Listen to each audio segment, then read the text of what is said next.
భక్తి యొక్క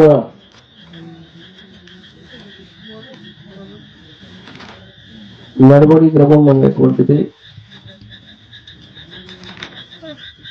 చాలా ఉన్నతంగా ఉండాలి. భక్తి యొక్క ఔన్నత్యం అనేటువంటిది నడవడి క్రమం సరిగా పెట్టుకొని నడవాలి.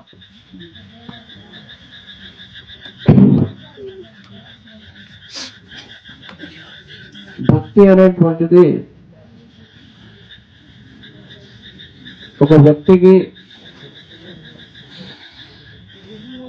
వ్యక్తిగతంగా ఉండాల్సినటువంటి లక్షణం కాదు. ఇది మనస్సుకు సంబంధం కలిగినటువంటి, హృదయానికి సంబంధం కలిగినటువంటి.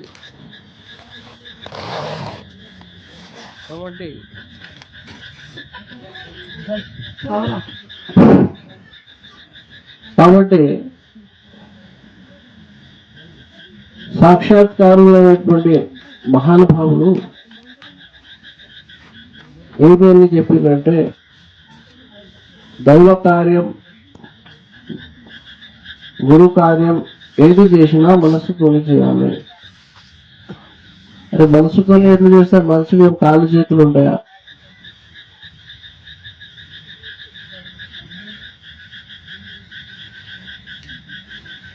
మనస్సు అనేటువంటిది ఎట్లాంటిది అంటే మన దృష్టిని లగ్నం చేసేటువంటిది, మన ఆలోచనను లగ్నం చేసేటువంటిది. అదేవిధంగా మనం చేసే ఏ పని ఉండదో ఆ పనిని ఒక దిక్కు కేంద్రీకరం చేసేటువంటిది, అంటే ఒక దిక్కు తెచ్చేటువంటిది. కాబట్టి గురు కార్యంలో నువ్వు ఎంత చేస్తున్నావా అనేటువంటిది ముఖ్యంగా, ఏ విధంగా చేస్తున్నావా అనేటువంటిది ముఖ్యంగా. నువ్వు మనసుతో చేస్తున్నావా చేస్తున్నావు, ఏదో బలివీటికి రామరాం అనుకుంటుంది. బలివీటికి రామరాం అనేటువంటిది నడవదు. నీ చేసేటువంటి ఏదైతే గురు కార్యం ఉన్నదో అది మనస్ఫూర్తిగా ఉండాలి, మనస్సుతోనే చేసేటువంటిది ఉండాలి, ప్రేమతోనే చేసేటువంటిది ఉండాలి. కాబట్టి అలాంటి ప్రేమ మనలో మనం ఏర్పరచుకునే ప్రయత్నం చేయాలి. ఇది ఒట్టిగా వచ్చేది కాదు, దొరికేది కాదు. అందుకే ఫాజిలప్ప గారు న్యాయప్రభు బోధామృతంలా చాలా మంచి విషయాలు చెప్పింది. న్యాయప్రభు బోధామృతంలో రామాయణం ఉన్నది, భాగవతం ఉన్నది, భారతం ఉన్నది, బైబిల్ ఉన్నది, అదేవిధంగా ఖురాన్ ఉన్నది.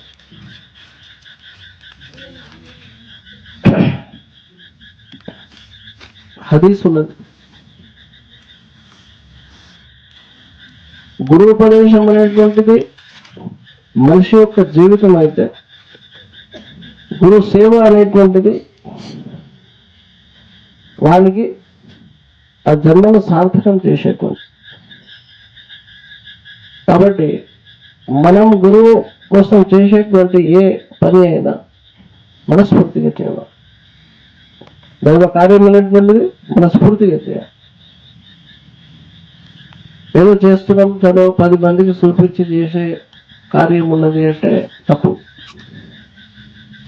10 మందికి చూపించే ముందుకు చేసేటువంటిది కాదు. నీ మనసులోని చేస్తే దానికి ఉన్నంత అందం వేరే దానికి రాదు. కాబట్టి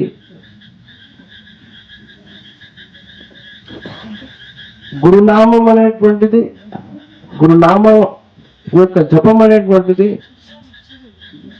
మనస్ఫూర్తిగానే ఉండాలి. ఏ కార్యం చేసినా గురువుది ఇక్కడ భేదం అనేటువంటిది ఉండకూడదు. గురు ఆశ్రమాల ముందు మనకు నేర్పించేదే. ఏం నేర్పిస్తారు? భేదం ఉండొద్దు అనేటువంటిది మొదటి ఆలోచన. ఎప్పుడైతే నువ్వు భేదం చేస్తావో నీకు గురుబోధ కూడా అర్థమైంది. భేదం అనేటువంటిది తీయకపోతే గురు బోధ కూడా అర్థమైంది, ఏది కూడా అర్థమైంది. కాబట్టి దైవ సన్నిధానంలో గురువు సమక్షంలో ఎప్పుడు కూడా ఈ దృష్టి మనం పెట్టాలి. గురువు సమక్షంలోనే దైవాన్ని నువ్వు పూజ చేయడానికి అర్హుడో తప్పించి గురువు లేనిది ఏ పూజ కూడా నీది నిలబడదు. అందుకే గురువు తప్పనిసరి అనేటువంటి విషయము వ్యాప్రభు బోధామృతంలో తాతప్ప గారు ఎన్నో సందర్భాలను చెప్పి, ఒక సందర్భంలో ఉన్నది ఒక సందర్భంలో లేదు అనేటువంటిది కాదు. కాబట్టి శ్రీపప్ప గారు కూడా ఎంతో తెలుగు పాటలు రాశారు.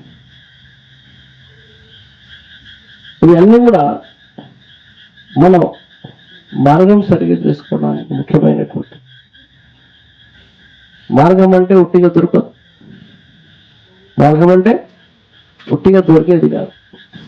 అది ఏదో ప్రపంచంలో నడుస్తున్నాము, అక్కడ చేసినాం కదా, అక్కడ మనం తాగినాము, తూలినాం, ఇంకేమైనా చేసినాము అనేటువంటి ధోరణి మనం గురు ఆశ్రమంలో చేస్తామంటే నడవదు. వేరే ఎక్కడ తప్పు చేసినా ఆ తప్పుతోనే మనకు క్షమాపణ ఇప్పించేటోడు. కానీ గురువు దగ్గరనే వచ్చి మనం తప్పు చేసినామంటే మనకు క్షమాపణ ఇప్పించేటోడు మూడు లోకాలన్నా కూడా ఎవడు. అందుకే గురువు సమక్షంలో చాలా జాగ్రత్తగా ఉండాలి, క్రమశిక్షణగా ఉండాలి అని మహానుభావులు చెప్పింది ఒట్టిగా. ఇది 100కి 100 పాలు స్వచ్ఛమైనటువంటి, దీంట్లో ఎలాంటి భేదమైనటువంటిది లేదు. కాబట్టి సాధ్యమైనంత వరకు మనం మన జీవి ఉన్నంత వరకు మనం ఏం చేయాలి? గురువు యొక్క చెప్పినటువంటి తారక ధ్యానం చేయాలి. గురువు చెప్పినటువంటి నడవడి మీద నడవాలి. గురు ధ్యానం చేయాలి. ఇది అన్నీ చేస్తే ఏమొస్తుంది అంటే నీ దేహం అనేటువంటిది శుద్ధి అవుతుంది, నీ నేత్రం అనేటువంటిది శుద్ధి అవుతుంది, నీ జ్ఞానం అనేటువంటిది శుద్ధి అవుతుంది, నీ దేహం అనేటువంటిది శుద్ధి అవుతుంది, నీ హృదయం అనేటువంటిది శుద్ధి అవుతుంది, నీ ఆత్మ అనేటువంటిది శుద్ధి అవుతుంది. ఇక్కడ శుద్ధి చేసుకునేందుకు వచ్చిన మనం ప్రపంచంలో ఎన్ని రక్త పనులు చేసినా, ఏం రుచ పనులు చేసినా, ఇంకేమైనా తప్పు పనులు చేసినా ఇక్కడ మనం కడుక్కోవడానికి వస్తున్నాం, తనకు మనం కడుక్కోవడానికి. కానీ గురువు ఆశ్రమంలో గురు సమక్షంలో మనం తప్పు చేసినామంటే ఇది చాలా పెద్ద తప్పు. క్షమాపణ అనేటువంటిది దైవం ఏమంటుంది అంటే గురువు దగ్గర క్రమశిక్షణతో మెదులు, మనస్ఫూర్తిగా గురు సేవ చేయి, మనస్ఫూర్తిగా గురు ధ్యానం చేయి అని చెప్తుంది. అదే గురువు దగ్గర నువ్వు తప్పు చేసిన వాళ్ళు కూడా మళ్ళీ నీకు దాని ప్రతిఫలం అనేటువంటిది కూడా దొరుకుతుంది. నీకేం శిక్ష చేయాలో ఏం చేస్తా అని అంటుంది దైవం. కాబట్టి గురువు దగ్గర చాలా జాగ్రత్తగా ఉండాలి. మనసు నిర్మలంగా ఉంచి ఉండాలి. మన మనసు సాఫ్ చేసి ఉండాలి.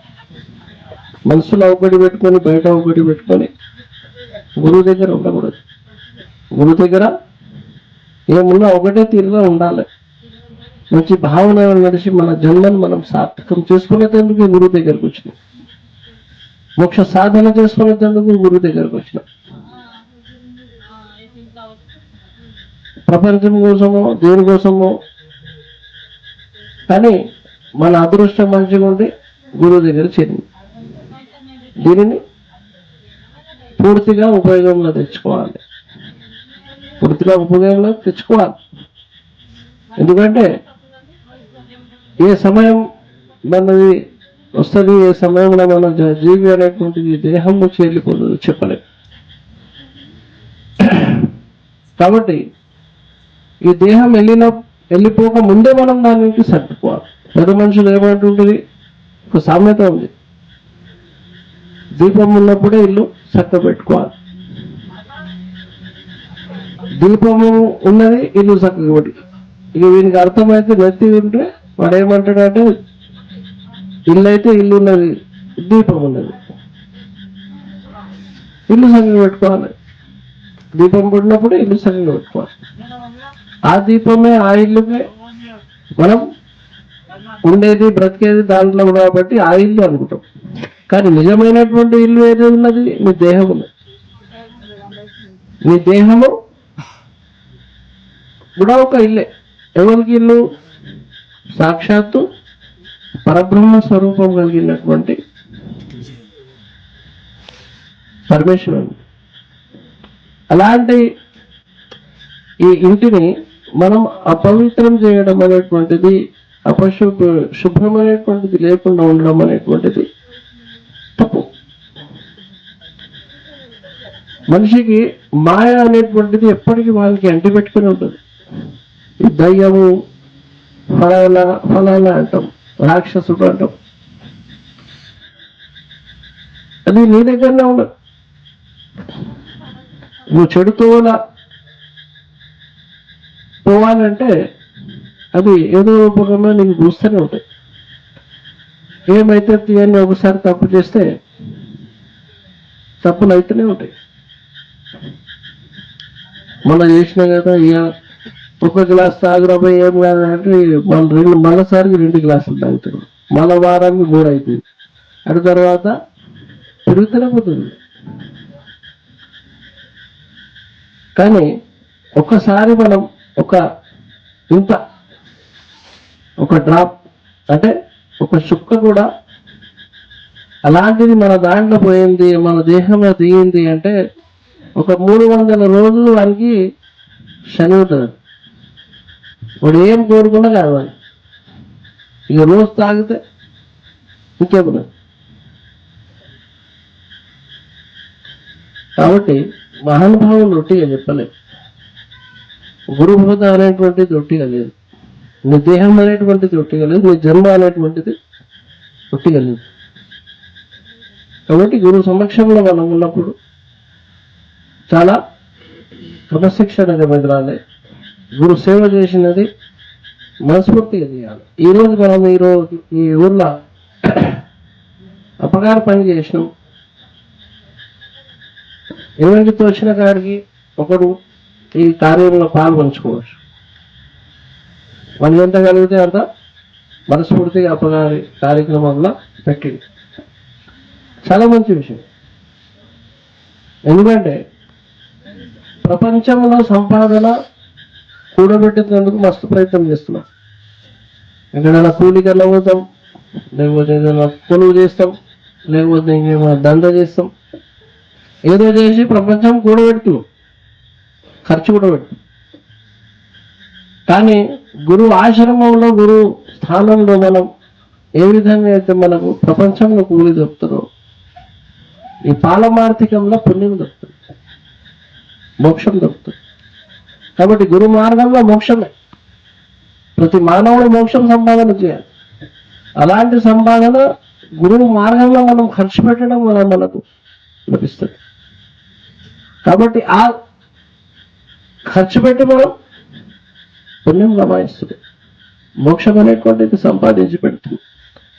ఇది ఇక్కడ మనం ఒక ప్రయాణికుల లెక్క వచ్చినట్టు భూమి మీదకి. ఈ ప్రయాణంలో ఏమవుతుంది, చదువుతున్నాం, దోస్తులకు జమ చేసుకుంటున్నాం, పెళ్లి చేసుకుంటున్నాం, పిల్లల్ని కంటున్నాం, ఆస్తి సంపాదిస్తున్నాం. ఇవి ఏవి కూడా నీతో వచ్చేటివి, ఇవి కూడా నీతోనే వచ్చేటి మాత్రమే. నీతోనే వచ్చేటువంటిది కేవలం గురు రూపం, గురు ధ్యానం, గురు నడువడి. నువ్వు చేసుకున్నటువంటి పుణ్యాలు, నువ్వు చేసుకున్నటువంటి ఏదైతే మోక్ష మార్గం మీద ఖర్చు పెట్టినావో ఆ ఖర్చు నీ అకౌంట్లో జమ అయి ఉంటుంది. ఇక్కడ ఎట్లయితే మనకు పైసలు అవసరం పడుతుందో, రేపు మన జన్మ ఒడిచిపోయిన తర్వాత నీకు ఇవే పుణ్యాలు, నువ్వు చేసుకున్నటువంటి మోక్షమే నీకు సహకారి ఉంటుంది. కానీ వేరేది ఎవ్వడు లేదు. నీ తల్లిదండ్రి అందరున్నా నాకు కొన్ని అవసరం ఉంది అంటే ఎవడు ఇయ్యలేదు. ఎందుకంటే పైసలతో సంపాదించుకునేది కాదు. నువ్వు బతికి ఉన్నప్పుడు ఇక్కడ ఖర్చు పెడితే ఆ సంపాదన జమ అవుతుంది. కాబట్టి మనం ఉన్నప్పుడు మనము దైవ కార్యంలో, గురు కార్యంలో శ్రద్ధతోనే ఖర్చు పెట్టు, మనస్ఫూర్తిగా ఖర్చు పెట్టు. ఎంత ఖర్చు పెడుతున్నావు అనేటువంటిది ఈ చేయితోనే ఖర్చు పెడితే ఈ చేయికి కనబడుతుంది. మనం గురువుకి ఇస్తే నజరాన ఇస్తాం. ఇట్లా ఎందుకు ఇస్తున్నాము అంటే ఈ చేయితో ఇస్తే ఈ చేయికి సాటి పెడుతుంది, కనబడదు. గురువు దగ్గరికి పోతున్నాం ఎందుకు అంటే ఇవన్నీ నేర్వడానికి, తెలుసుకోవడానికి. కాబట్టి గురువు సమక్షంలో కూర్చున్నప్పుడు గురువునే చూస్తున్నాడు. పదుల రాసింది, గురుముఖాన్ని చూడాలి, గురుముఖంలోనే సర్వం ఉంది. హంసగుణం అనేటువంటిది ఏర్పరచుకోవాలి. హంసగుణం ఏర్పరచుకోవాలి. మనిషి వీళ్ళ మాయ ప్రకృతి నిండి ఉన్నది. ఎంత మంచిగా ఉన్నా ఏదో ఒక దిక్కు దృష్టి పోతుంటది, ఏదో చెడు ఆలోచనలు వస్తుంటాయి, ఏదో వస్తుంటాయి. ఈ పుణ్యం సంపాదించిన అన్ని ఇక్కడ కట్ అవుతుంటాయి. ఇవాళ రేపు బండ్లు నడిపిస్తే ఛానళ్ళు వేస్తారు, ఇంటికి ఇస్తున్నాయి ఛానళ్ళు కూడా. సెల్ ఫోన్లు ఉంటే దాంట్లో చూసుకుంటారు. బండి ఫాస్ట్ పోతే ఎన్ని వందలు, అది రెడ్ లైట్ తప్పిపోతే ఎన్ని పైసలని చాలా పడుతుంది, ఖర్చు అవుతుంటుంది. కాబట్టి ఇక్కడ కూడా ఖర్చు ఉన్నది. మనతోని కూడా ఎన్నో పాపాలు అవుతున్నాయి, ఎంతో దానికి జీవులకు మనం కూడా దానిపిస్తాం. ఆ పాపం కూడా మనమే మూడగట్టాం. కాబట్టి సాధ్యమైనంత వరకు ఎంత అయితే అంత మనం పుణ్యకార్యాలు చేస్తుండాలి. పుణ్యకార్యం ఇక్కడ అవుతుంటే దాంట్లో పాల్పంచుకోవాలి. అప్పగారు చెప్తుంది, ఎంత అయితే అంత మనిషికి మోక్ష సాధన దిక్కు తేవాలి, పుణ్యకార్యాలు చేసే దిక్కు తీసుకురావాలి. ఊరూరికి తిరుగుతుండే, ఆ ఊర్లో ఒకడు 50 కిలోల బియ్యం జమ చేస్తుంటారు, ఒకడు 10 కిలోలు చేస్తుంటారు, ఒకడు కింటలు చేస్తుంటారు. అన్ని జమ చేసి ఆశ్రమంకి తీసుకొచ్చి 1000 మంది భక్తులు వస్తుంది, అందరికీ వండి పెడుతుంది. ఎంతమంది పుణ్యం సంపాదించినట్టు? 1000 మంది పుణ్యం సంపాదించినట్టు. మన ఇంట్లో దావత్ ఇస్తే 10 మందికి ఇస్తాం, 10 మంది తింటే 10 మంది పుణ్యమే. కానీ మనం తెచ్చే 50 కిలోల బియ్యంలా ఒక్కొక్క ఇచ్చి తిన్నా అంతమందికి వినిపించిన పుణ్యం. కాబట్టి సాధ్యమైనంత వరకు గురు ఆశ్రమాలలో ఏ పని జరిగినా మన వంతు మనం అయ్యో మన ఖర్చు అవుతుందని ఆలోచన చేసేది లేదు. ఎప్పటికీ ఎంత అయితే మొన్న ఇచ్చిన కదా అనేటువంటి భావన కూడా ఉండదు, నిన్న ఇచ్చిన కదా అనేటువంటి భావన ఉండకూడదు. చేస్తూనే ఉండాలి. ఎందుకంటే ఇది జమ అవుతుంది. మనము బతికిన్నప్పుడు చేసుకోవాలి, రేపు ఎవరు చేస్తాడో ఎవరు చేయడు. ఇప్పుడు మనం మన తండ్రిది ఉంటే చేస్తాం, తండ్రి లేకపోతే అది కూడా గాలి. తాతలు ముత్తాతలు వాళ్ళు వీళ్ళు ఎక్కడ వీకిరు ఉందే లెక్కది. అందుకే మన హిందూ ధర్మంలో ఏం చేస్తారంటే సంవత్సరానికి ఒకసారి పెద్దలకు బియ్యం ఇస్తారు. పితరమాసకి ఇస్తారు కదా, ఇస్తారా? పితరమాసకి ఇస్తారు. ఎందుకు ఇస్తారు అంటే చచ్చిపోయిన వాళ్ళకి కాదు, పెద్దోళ్ళకి ఇస్తాం. పెద్దోళ్ళకి ఇస్తామంటే పెద్దలకి ఇస్తారంటే పెద్దలకి ఇస్తారా అంటే వాళ్ళ పేరు మీద దానం. అంటే మనం ఎంత ఇస్తే అంత వాళ్ళకు నజరానా అనేటువంటి దొరుకుతుంటుందని పెద్ద మనుషులు పెట్టింది. కాబట్టి ఇవన్నీ కూడా తనకుతా గడుపుకోవడానికి, లేకపోతే వేరేది ఏది కూడా లేదు. కాబట్టి సాధ్యమైనంత వరకు మనం మంచి కార్యాలు చేయాలి, మంచి నడవడి మీద ఉండాలి, మంచి భావనల మీదని మన జన్మని మనం సార్థకమైనటువంటివి చేసుకోవాలి. కాబట్టి అందరూ కూడా మంచి నడవడిలో నడవండి.